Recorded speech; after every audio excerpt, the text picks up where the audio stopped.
اقطع بحيث ان انا ابقى شغال مظبوط. وهنا تبقى يعني تقريبا القالب خلص.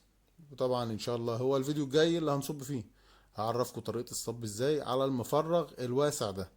الشغل هيبقى الاسطمبة هتبقى واسعة، فهعرفكم ازاي هنشتغل على الشغل ازاي. زي ما حضراتكم شايفين عامله ازاي. طبعا انا هنا قطعت، مرضتش اشغل الصاروخ. ممكن حضرتك تقطع بصاروخ، ممكن شوف انا كاتب احمر مع اللون الاحمر بحيث ان انا ما توهش اشتغل على طول، لان انا هعمل اكتر من قالب فاشتغل عليهم وهتبقى في ناس شغاله يعني، وهكذا. طبعا احلى حاجه ان التفاصيل باينه.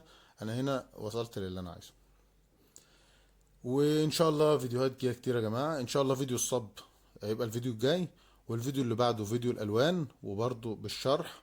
واتمنى ان انا اكون عرفت اوصل معلومه، لان انا بقالي كتير جدا ما نزلتش فيديوهات، تقريبا اكتر من سنتين بقالي كتير ما اتكلمتش في فيديو. فاشتركوا في القناه، وان شاء الله اكون عند حسن ظنكم. السلام عليكم ورحمه الله وبركاته.